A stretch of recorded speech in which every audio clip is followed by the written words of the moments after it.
ही what's up guys, welcome back once again. ये कहानी है रिडिक नाम के एक आदमी की जो इतना बहादुर था कि उसके दुश्मन उसके लाख कोशिश के बाद भी मार नहीं पाते। लेकिन रिडिक के लाइफ में ऐसा क्या हुआ जिससे उसकी पूरी जिंदगी बदल जाती है। कहानी की शुरुआत एक वीरान प्लैनेट से होती है जहां बहुत से जंगली जानवर घूम रहे हैं। तभी जमीन में से एक हाथ बाहर आता है जो उस पर हमला करते एक जानवर को मार देता है और ये हाथ था रिडिक का। रिडिक बड़ी मुश्किल से अपने आप को जमीन से बाहर निकालता है और तभी वो रियलाइज करता है कि उसका पैर टूट चुका है, जो देखकर वो अपने पैर को घसीटते हुए दो पत्थरों के बीच में लेकर जाता है, फिर उसे सीधा करता है। लेकिन तभी अचानक एक भेड़िए जैसा कुछ जानवर उसे अपनी तरफ आते हुए दिखाई देता है। उनसे बचने के लिए वो वहां से भागता है। अब भागते हुए वो एक पानी के लेक के पास पहुंचता है जहां से वो पानी पीकर पास की ही गुफा में छुप जाता है। तभी अचानक वो जानवर उसके पीछे आ रहे वो भी उसे तालाब के पास आते। वो वहां पानी पी रहा होता है कि तभी अचानक पानी में से दो स्टील के वेपन जैसे जानवर बाहर आते हैं जो उन भेड़िए में से एक को मार देते हैं। अब ये सब देखकर भेड़ियों के बाकी साथी वहां से भाग चुके थे। ये सब रिडिक भी देख रहा होता है। तभी अचानक उसे एहसास होता है कि एक पानी का जानवर उसके पीछे ही है जिसे वो उसे लड़ता है, पर रिडिक उसके सामने टिक नहीं सकता। इस वजह से वो उस क्रिएचर के मुंह में एक लकड़ी फंसा देता है और इस बीच वो एक गुफा के एक दराज के बाहर निकल जाता है। वो जानता है कि वो उसे टूटे हुए पैर के साथ ज्यादा दिन उस प्लैनेट पर जिंदा नहीं रह पाएगा, जिसका मतलब था सबसे पहले उसे एक सेफ जगह ढूंढनी होगी जहां वो अपने पैर को ठीक कर सके। ये सोचकर वो अपने ठीक पैर से बंधी एक स्टील प्लेट से निकालकर अपने जख्मी पैर में पहन लेता है। अब वो बड़ी गुफा में जाता है जहाँ एक बड़े से पत्थर के नीचे खुद को छिपा लेता है। इसी पल को याद करने लगता है जब वो यहाँ तक कैसे पहुंचा। असल में दोस्तों, रिडिक एक समय पर नेक्रोमोंगर नाम की एक कम्युनिटी का लॉर्ड मार्शल था। अब यहाँ वो अपने रोल से कुछ ज्यादा खुश नहीं था क्योंकि उसके सब्जेक्ट में बहुत से लोग उसे मारना चाहते। असल में यहाँ एक सिस्टम है, जो कोई भी पुराने लॉर्ड मार्शल को मारेगा वो नया लॉर्ड मार्शल बनेगा और यही वजह है कि रिडिक को सभी मारना चाहते हैं। असल में रिडिक उस प्लैनेट का था ही नहीं, उसकी आंखें भी नॉर्मल लोगों से काफी अलग थी। तभी अचानक वाको उसे एक प्लैनेट के बारे में बताता है जहां रिडिक जैसे लोग रहते हैं और उसने उस प्लैनेट को देखा है जिसका नाम है फ्यूरिया। अब अपने होम टाउन की बात सुनकर वो काफी डेस्परेट हो जाता है क्योंकि वो इस जगह का लॉर्ड मार्शल बनकर भी खुश नहीं था। इस वजह से वाको से उस जगह की लोकेशन बताने के लिए कहता है, पर जैसे हर चीज की ये कीमत होती है उसी तरह वाको को भी बदले में कुछ चाहिए था और वो था उस प्लैनेट का लॉर्ड मार्शल बनना। अब क्योंकि रिडिक को लॉर्ड बनने में कोई दिलचस्पी नहीं थी, इस वजह से खुशी खुशी वो वाको को वहां का लॉर्ड बना देता है और उस प्लैनेट को ढूंढने के लिए कहता है, जिसके लिए वो क्रोन नाम के एक सिपाही और कुछ लोगों के साथ निकल पड़ता है। जब वो वहां पहुंचता है तो रिडिक को समझ आ जाता है कि वो प्लांटेड फ्यूरिया नहीं है और तभी अचानक क्रोन और उसके साथ आए लोग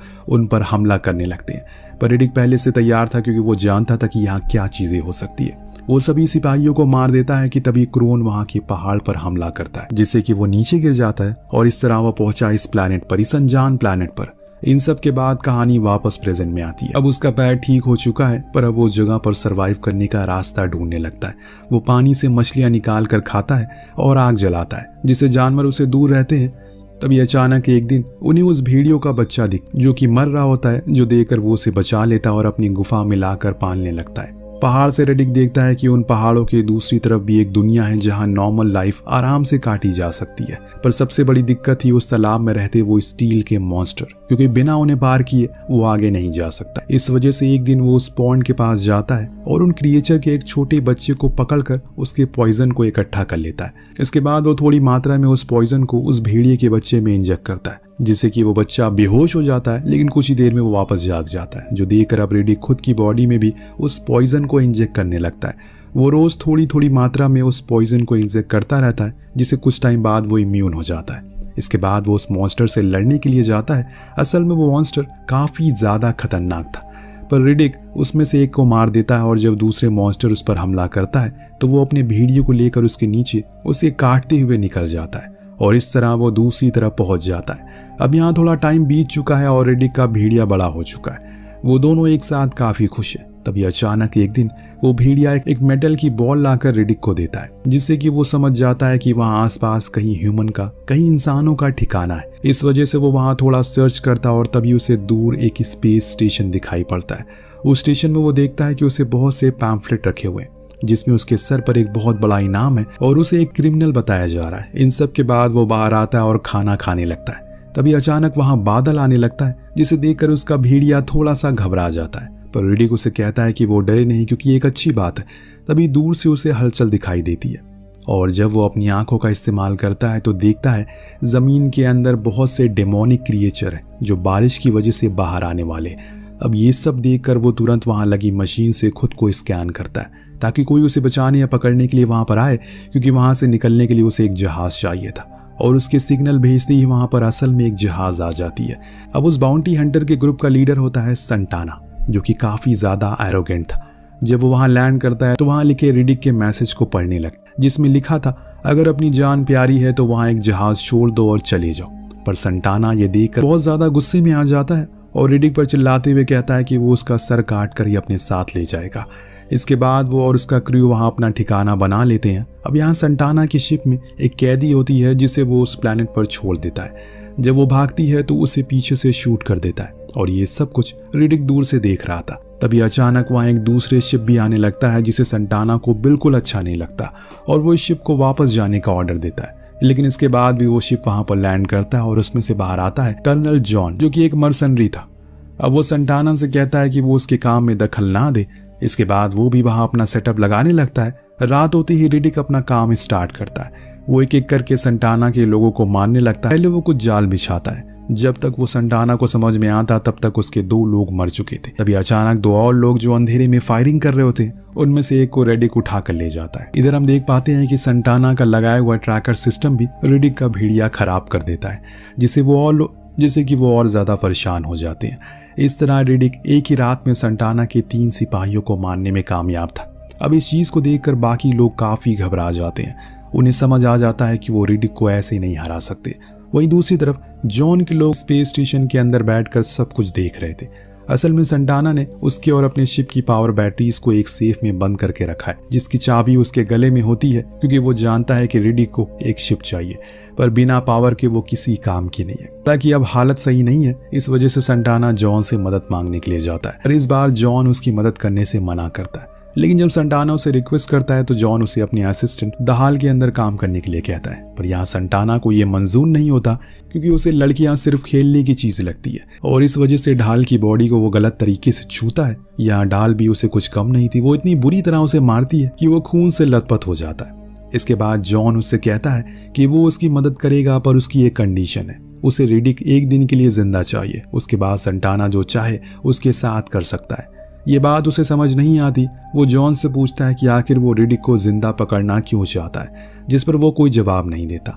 इसके बाद जब संटाना उसकी कंडीशन मान लेता है तो जॉन अपनी टीम के साथ रिडिक को ढूंढने में लगता है। वो जानता था कि रिडिक रात में शिकार करता है, इसी वजह से वो उसे दिन में पकड़ने के लिए जाता है। तभी अचानक उसे रिडिक का भेड़िया दिखाई देता है और अब वो लोग समझ जाते हैं कि वो भेड़िया वापस जाएगा तो रिडिक के पास ही। इसी वजह से वो उसे शूट करके एक ट्रैकर लगा देते हैं और अब वो उसका पीछा करना शुरू करते हैं। वो भेड़िया भागते हुए रिडिक की गुफा तक पहुंचता है।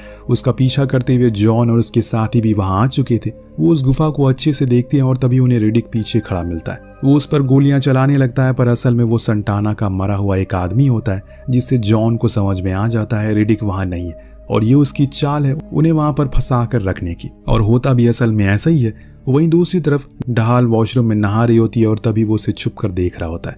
जहां पहले उसे लगता है कि वो रिडिक है, पर असल में वो रिडिक नहीं बल्कि संटाना होता है, जो एक बार फिर उसे परेशान करने की कोशिश करता है। अब जब जॉन और उसके साथी वापस वहां पहुंचते हैं तो वहां बहुत सा खून गिरा था और उनका सभी सिस्टम टूट चुका था, पर उस वक्त उनमें से कोई भी मरा नहीं होता है और वो खून असल में संटाना का था, जिसे ढाल ने पूरी तरह पीटा था। पर तभी वो लोग देखते हैं कि जिस तिजोरी में पावर बैटरीज रखी है उसके ऊपर फेयर ट्रेड लिखा हुआ है। अब ये सब देखकर जॉन को लगता है ये तो रिडिक ने वो पावर बैटरीज चुरा ली है या फिर उसने उनमें एक टाइम बॉम्ब लगा दिया है। ये सब सुनकर सभी लोग घबरा जाते हैं और पीछे हट जाते हैं। लेकिन क्योंकि तिजोरी का खोलना जरूरी था, इस वजह से संटाना को उसे खोलना पड़ता है। पर तभी वो ढाल से ऐसा करने के लिए कहता है, जिसे उन दोनों टीम में आपस में बहस छिड़ जाती है। पर इन द एंड संटाना को ही उसे खोलना पड़ता है और जब वो उसे खोलता है तो दोनों बैटरीज उस वक्त वहीं होती है, जो देखकर सभी के मन में शांति आती है।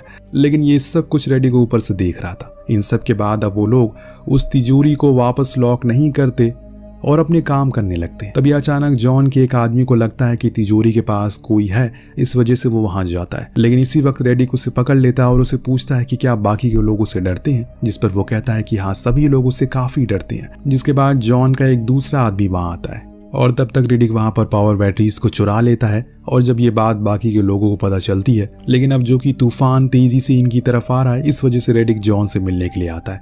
वो उनके सामने आकर एक एक करके अपने सारे हथियार फेंक देता है और ये देखकर जॉन भी अपने सारे हथियार फेंक कर उसे मिलने के लिए आता है। रिडिक कहता है कि वो उन्हें उनकी पावर बैटरीज दे देगा, पर उसकी शर्त है कि एक पावर बैटरी और एक जहाज उसे चाहिए। अब ये सौदा संटाना को बिल्कुल अच्छा नहीं लगा, जिसे रिडिक उससे पूछता है कि वो उसके लिए बॉक्स लाया था ना। पर यहाँ संटाना पहले से ही काफी डरा हुआ, इस वजह से वो उसके सामने कुछ भी बोल नहीं पाता। वहीं स्पेस स्टेशन से ढाल रिडिक के ऊपर निशाना लगाए हुए होती है और वो बस जॉन के ऑर्डर का इंतजार कर रही थी। इसके बाद रिडिक जॉन को सोचने के लिए रात तक का समय देता है। वो दोनों वहां से जाने लगते हैं, पर तभी संटाना रिडिक पर हमला करने की कोशिश करता है, लेकिन सही समय पर रिडिक का भेड़िया वहां आता है और उसे काटने लगता है। अब ये देखकर रिडिक अपने दोस्त को बचाने की कोशिश करता है, लेकिन तब तक ढाल उस पर ट्रैंक्विलाइजर से हमला कर देती है।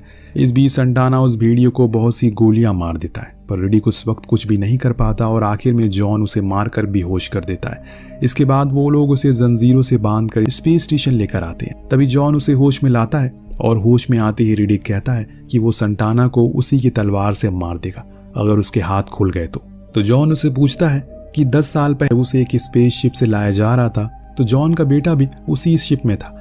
और जब आखिर में रिडिक वहां से बचकर भागा तो क्या जॉन का बेटा बच पाया था? अब ये सब सुनकर रिडिक पहले तो कुछ जवाब नहीं देता, फिर बाद में कहा कि नहीं, वो नहीं बचा। ये सुनकर जॉन को लगता है कि वो रिडिक की वजह से मरा होगा, लेकिन तभी उसकी नजर ढाल पर पड़ती है। वो उसे फ्लर्ट करने लगता है और ढाल को भी वो अच्छा लग रहा था। पर तभी संटाना को गुस्सा आने लगता है और वो जॉन को उसे मार देने के लिए कहता है। इसके बाद जॉन भी ऐसा करने के लिए उसे परमिशन दे देता है। अब संटाना रिडिक को मारने ही वाला होता है कि तभी अचानक बाहर से जोर जोर से आवाजें आने लगती है और बारिश शुरू हो जाती है। ये सब देखकर वो लोग सारे दरवाजे बंद कर देते हैं, पर तभी अचानक बहुत से क्रिएचर उन पर हमला करने लगते हैं। वो 2 मिनट के अंदर उनमें से 2 लोगों को मार भी देते हैं। ये देखकर रिडिक जोर जोर से हंसने लगता है। इसके बाद वो कहता है कि अगले 60 सेकंड में अगर उन लोगों ने उसे नहीं खोला तो वो क्रिएचर उन सभी को मार देगा। वो जॉन से सौदा करता है कि वो पावर बैटरीज उन्हें वापस कर देगा अगर वो उसे एक शिप दे दे। और उस वक्त